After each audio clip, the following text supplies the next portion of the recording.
देश भर में लोकसभा चुनाव की तैयारी जोर शोर से चल रही है और अगर बिहार की बात की जाए तो बिहार में 2 फेज में 9 लोकसभा सीटों पर मतदान हो चुके हैं और इसके अलावा अब 3, 4, 5, 6 और इसके बाद 7 चरण की पूरी तैयारी चल रही है। ऐसे में अब तीसरे चरण का मतदान होना है, 7 तारीख का वो दिन है और चौथे, पांचवे का भी नॉमिनेशन शुरू हो चुका है। हम आज आपको शिवहर लोकसभा सीट की पूरी जानकारी देने के लिए आए हैं। शिवहर लोकसभा सीट जहां एक तरफ आरजेडी की कैंडिडेट रितु जायसवाल है, दूसरी तरफ जेडीयू की कैंडिडेट लवली आनंद है, आनंद मोहन की पत्नी लवली आनंद, जिसे जेडीयू ने टिकट दिया है और इस बार चुनावी मैदान में एनडीए वर्सेस इंडिया की टक्कर है। हालांकि पिछली बार 2019 में बीजेपी ने रमा देवी को वहां से टिकट दिया था, वो जीती भी थी, लेकिन इस बार बीजेपी के खाते में ये सीट नहीं आई, जेडीयू के खाते में आई और आनंद मोहन की पत्नी लवली आनंद को जेडीयू ने टिकट दे दिया है। मेरे साथ राजीव जी हैं और हम शिवहर लोकसभा सीट की पूरी जानकारी इनसे लेंगे। शिवहर का आपने दौरा भी किया है राजीव जी, सीतामढ़ी भी आप होकर आए हैं और शिवहर की जब हम बातचीत करते हैं तो वहां पर राजनीतिक तापमान क्या है, ये बताइए सबसे पहले। सबसे पहले तो मैं आपको बता दूं नेहा कि शिवहर में अभी कोई भी लहर नहीं है, कोई भी मोदी मैजिक नहीं है। वहाँ जो मतदाताओं की खामोशी है, क्योंकि मतदाता अभी इस जो वहाँ रमा देवी का टिकट काट कर भाजपा की सीटिंग, वहाँ से सांसद थी रमा देवी का टिकट काट कर वहाँ से फायर ब्रांड नेता, एक समय के बाहुबली नेता आनंद मोहन की पत्नी लवली आनंद को वहां से जेडीयू ने एनडीए का उम्मीदवार बनाया है। तो लोग अभी इस चीज को की समीक्षा कर रहे हैं कि रमा देवी का टिकट क्यों काटा गया और क्यों लवली आनंद को वहां से एनडीए ने अपना उम्मीदवार बनाया है। जी। रही बात शिवहर लोकसभा क्षेत्र के मिजाज की, तो उससे पहले हमको ये समझना होगा कि शिवहर की भौगोलिक स्थिति क्या है। शिवहर बिहार का सबसे छोटा जिला है, मात्र 6 प्रखंडों का यह जिला है और यह भारत नेपाल की अंतर्राष्ट्रीय सीमा पर अवस्थित है। तो इस और हम यह भी कर सकते हैं कि शिवहर जो है वो बिहार का सबसे पिछड़ा जिला में, अगर हम कहें तो कोई अतिशयोक्ति नहीं है इस कथन में। तो शिवहर का मिजाज इस तरह का है। शिवहर में अभी भी विकास की जो बातें हैं वो काफी दूर हैं। हालांकि सड़कों का जाल वहां जरूर बना है पिछले 10-15 सालों में, लेकिन शिवहर में जो भी बुनियादी सुविधाएं होनी चाहिए वो अभी तक उपलब्ध नहीं है। वहां मतदाताओं की खामोशी भी है। बिल्कुल राजीव जी, आप शिवहर होकर आए, शिवहर घूमे, वहां का राजनीतिक तापमान भी आपने नाप लिया है। कड़ाके की गर्मी हो रही है, भीषण गर्मी है और ऐसे में मोदी लहर, पिछली बार कहा जा रहा था कि 39 सीट पर मोदी ने जीत हासिल की, एनडीए की जीत हुई और इस बार क्या 2024 में मोदी लहर का असर देखने को मिलेगा? तो आपने कहा कि नहीं, इस बार तो मोदी लहर ना के बराबर है शिवहर में। अभी तो नहीं है, क्योंकि शिवहर में चुनाव जो है वो छठे चरण में होना है। मतदान वहां 25 मई को वहां मतदान होगा, तो इसलिए अभी भी मतदाताओं में खामोशी है। वो जो गर्माहट जो दिखाई दे रही है बिहार के और लोकसभा क्षेत्रों में, वो अभी वो गर्माहट शिवहर में नजर नहीं आ रही है। हाँ, रही बात कि एनडीए और इंडिया गठबंधन के दोनों उम्मीदवारों ने अपनी पूरी ताकत झोंक दी है वहां, और तैयारी धीरे धीरे लोगों को, मतदाताओं के बीच अब चुनाव की भी चर्चा शुरू होने लगी है। और शिवहर के मतदाता, हमने कई मतदाताओं से बात करने की कोशिश की, लेकिन कोई खुलकर बोलने को तैयार नहीं था। तो ऐसे में अभी थोड़ी जल्दबाजी होगी शिवहर की, लेकिन हाँ, शिवहर में कई ऐसे मुद्दे हैं जो चुनावी समय में, चुनावी माहौल में वो ज्वालामुखी का रूप लेने के कगार पर हैं। बिल्कुल राजीव जी, हम आपको बताएं शिवहर के बारे में। शिवहर, मैंने पहले कहा कि शिवहर बिहार का सबसे पिछड़े जिलों में शुमार है शिवहर, और शिवहर अंतर्राष्ट्रीय सीमा से लगा हुआ है। शिवहर में जो हम लोगों को सबसे बड़ी वहां समस्या लगी, हमने जब वहां के लोगों से, मतदाताओं से बात करने की कोशिश की, तो शिवहर में शराबबंदी की बहुत चर्चा है। शिवहर बताए कि वो काफी पिछड़ा इलाका है। शिवहर में अंतर्राष्ट्रीय बॉर्डर के नजदीक होने के कारण शिवहर में शराबबंदी की मार अगर कहीं सबसे अधिक पड़ी है, और खासकर पिछड़ी जातियों में, दलितों में और गरीबों के बीच, तो वो सबसे ज्यादा शराबबंदी की मार पड़ी है। वहाँ कई लोगों को जेल जाना पड़ा है, कई परिवार वहाँ शराबबंदी के कारण बिखराव के कगार पर चले गए हैं। तो इस बार शिवहर में अगर कोई भी बड़ा मुद्दा है, मैंने जितने लोगों से बात किया वो शायद ही कोई ऐसा आदमी हो जिसने शराबबंदी की बात न की हो। उनका कहना है कि या तो सरकार शराबबंदी को हटा ले, नहीं तो कोई ऐसी पुख्ता व्यवस्था करे कि तस्करी से शराब की एक बूंद भी नेपाल के तरफ से या और भी जगहों से शिवहर में न पहुंचे, क्योंकि वहां तस्करी शिवहर का बहुत पुरानी बीमारी रही है। और बताए कि अंतर्राष्ट्रीय सीमा है तो हर छोटी बड़ी चीज, यहाँ तक कि अनाज, पेट्रोल, खाने पीने के जो तेल होते हैं उसका वहाँ लगातार तस्करी होता है। कुछ भारतीय सामान कुछ नेपाल में चला जाता है, नेपाल का सामान कुछ भारत में आकर बिकता है। ऐसे में और ये बहुत बड़ी समस्या है शिवहर के पोरस बॉर्डर होने का, खुली सीमा, अंतर्राष्ट्रीय सीमा होने का, कि वहां से शराब धड़ल्ले से भारतीय सीमा में प्रवेश करता है। और जब पुलिस की कार्रवाई होती है तो सबसे अधिक कार्रवाई गरीबों पर होती है, दलितों पर होती है, पिछड़ों पर होती है। तो इसको लेकर के शिवहर के लोगों में मुझे काफी आक्रोश दिखा। बिल्कुल राजीव जी, शिवहर नेपाल के बॉर्डर से सटा एक जिला लोकसभा क्षेत्र, लेकिन शिवहर में जो शराबबंदी की मार है वो काफी ज्यादा देखने को मिली। इसके अलावा शिवहर में अगर जब हम चुनाव की बात करते हैं, चाहे वो विधानसभा चुनाव हो, लोकसभा चुनाव हो, तो बिहार के संदर्भ में हम जातीय समीकरण की भी बात करते हैं। इसका बहुत ही एक बड़ा असर हर चुनाव में देखने को मिलता है। हाल ही में हमारे राज्य में जाति आधारित गणना भी हुई। तो इस बार शिवहर के जातीय आंकड़े किस तरीके से है और इसका असर चुनाव में दो प्रत्याशियों को कैसे मिलेगा, एक तरफ एनडीए और दूसरा इंडिया? हाँ, इसको समझने के लिए सबसे पहले मैं बता दूं कि शिवहर को बिहार का दूसरा मिनी चित्तौड़गढ़ कहा जाता है। एक चित्तौड़गढ़ को औरंगाबाद को कहा जाता है, लेकिन शिवहर में सबसे ज्यादा अगर अगड़े जाति के मतदाता हैं तो वो करीब 2 लाख से भी अधिक राजपूत जाति से बिलोंग करते हैं वो। तो सबसे बड़ा कारण ये है। दूसरा सबसे बड़ा फैक्टर है वहाँ कि वहाँ वैश्य मतदाताओं की संख्या कुल मतदाताओं में 25% से भी अधिक है।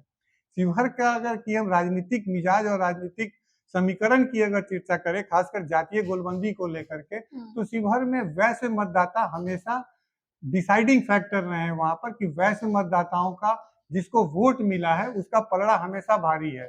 शिवहर से रमा देवी 2014 का भी चुनाव भाजपा के टिकट पर जीती थी, 2019 का चुनाव भी भाजपा के टिकट पर जीती थी। तो इसको लेकर के शिवहर में वैश्य मतदाताओं में थोड़ी खामोशी है। वो अभी, हालांकि अभी मतदान में तकरीबन 1 महीने का समय बाकी है, तो ऐसे में उनकी खामोशी को भी हम समझ सकते हैं कि वो अपना पत्ता खोलना नहीं चाहते हैं। रही बात, तो आनंद मोहन, लवली आनंद राजपूत जाति से आते हैं, उनके पुत्र चेतन आनंद जो आरजेडी से वहां के विधायक हैं।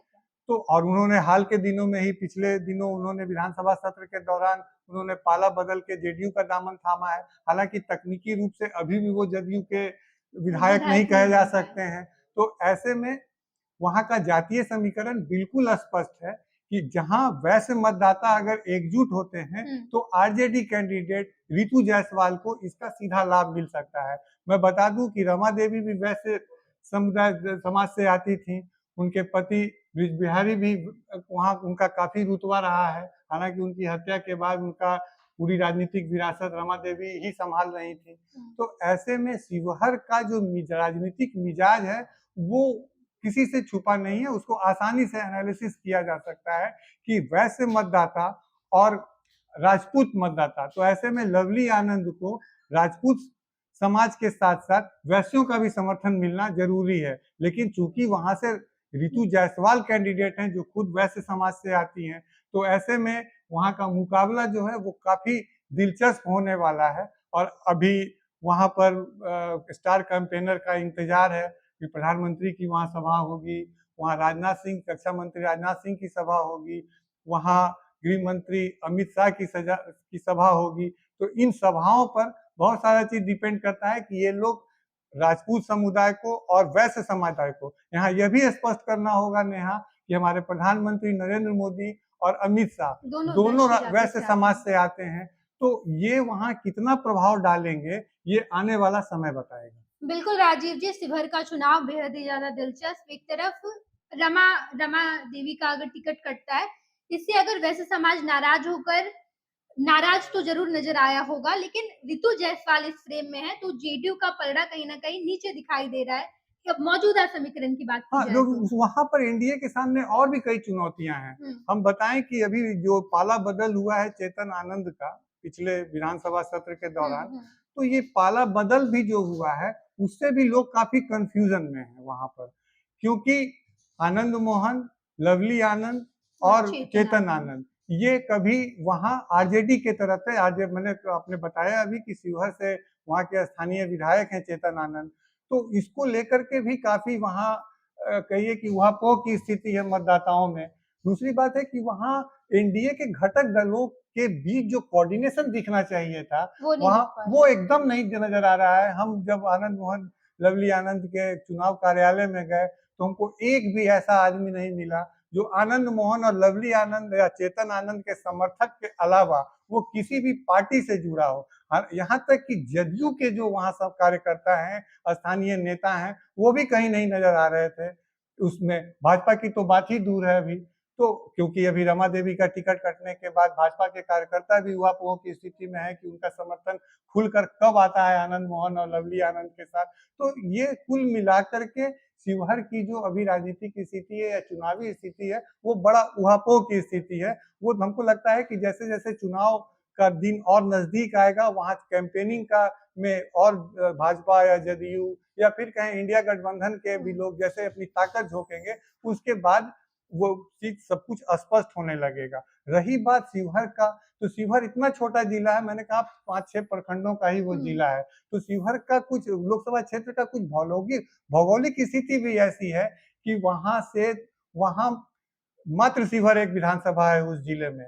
बाकी जो लोकसभा के क्षेत्र आते हैं वो पूर्वी चंपारण से 3 क्षेत्र आते हैं और 2 क्षेत्र सीतामढ़ी से आते हैं। तो इसमें वो इलाका करीब 3 जिलों से वो लोकसभा क्षेत्र जुड़ा हुआ है। तो ऐसे में प्रत्याशियों के लिए भी कोई एक स्थानीय मुद्दा या कोई एक स्थानीय कारक ही वहां कोई फैक्टर नहीं करता है, क्योंकि वहां 3 जिलों का वो वहां मिश्रण है वो लोकसभा क्षेत्र, साथ ही वो नेपाल के अंतर्राष्ट्रीय सीमा से भी लगा हुआ है। तो ऐसे में शिवहर का जो चुनाव है, शिवहर अभी खामोश है, लेकिन वहाँ जो मुद्दे हैं, वहाँ की जो जन समस्याएं हैं, वहाँ अभी भी सड़कों का जाल तो कुछ बिछा है, लेकिन वहाँ बिजली की समस्या है, वहाँ पीने के पानी की समस्या है। शिवहर इतना छोटा जिला है कि वहाँ न कोई बड़ा शैक्षणिक संस्थान है, न कोई स्तरीय कॉलेज है, मेडिकल कॉलेज जैसे सुविधाओं की तो बात ही दूर है। वहाँ अभी तक कोई रेल की सिटी भी वहाँ नहीं सुनाई दी है। शिवहर क्षेत्र में रीगा चीनी मिल आता है, वो भी बंद पड़ा है। तो ये सब कई चुनावी मुद्दे हैं जो हमको लगता है कि जैसे जैसे चुनाव नजदीक आएगा, मतदान की तिथि नजदीक आएगी, तो जमीन के अंदर ये सारे मुद्दे जो ज्वालामुखी के रूप में अंदर हैं वो विस्फोट कर सामने आ सकते हैं। बिल्कुल राजीव जी, शिवहर लोकसभा क्षेत्र की हम बात कर रहे थे, हमने राजनीतिक समीकरण पर बात की, जातीय समीकरण पर बात की, विकास के क्या मुद्दे हैं इस पर भी बातचीत की। जैसे जैसे चुनाव नजदीक आ जाएगा, हालांकि अभी मई का महीना शुरू भी नहीं हुआ है, हालांकि अब तक 1 महीने का समय है और ऐसे में जितने मतदाता हैं उनका खामोश रहना भी लाजमी है, क्योंकि 1 महीने में वो ये तय करेंगे कि आखिर उन्हें एनडीए की तरफ जाना है या फिर इंडिया की तरफ। देखना दिलचस्प होगा। हम तमाम खबरों से आपको रूबरू कराएंगे। देखते रहिएगा खुश बिहार झारखंड। पनोरमा ग्रुप, जो सोचता है वो करता है, आपके अपने सपनों का आशियाना। ये लो मुंह मीठा करो, आज मैंने अपना जॉब छोड़ दिया, अब हम पूर्णिया वापस जाएंगे। जॉब छोड़ दिया है? मतलब ये घर कैसे चलेगा, हम करेंगे क्या और माँ बाबूजी क्या बोलेंगे? इसलिए मैं एक और मिठाई का डब्बा लाया, अपने बिजनेस के लिए लोन अप्रूव हो गया। अरे लोन अप्रूव हो गया वो तो ठीक है, लेकिन पूर्णिया में हम रहेंगे कहाँ? अपना घर भी तो नहीं है वहाँ। इसलिए तो एक और मिठाई का डब्बा अलग से लाया हूँ। हमने पूर्णिया में घर ले लिया है, पूर्णिया के ई होम्स पैनोरमा में। पूर्णिया में पैनोरमा ग्रुप लेकर आए हैं ई होम्स पैनोरमा, बड़ा घर, आलीशान जिंदगी और अत्याधुनिक सुविधाओं के संग। अरे अरे, अब क्यों मुंह मीठा करवा रही हो? क्योंकि हम घर वापसी जो कर रहे हैं। घर वापसी की खुशी पूर्णिया में ई होम्स पैनोरमा के संग। ई Homes Panorama, luxurious lifestyle redefined.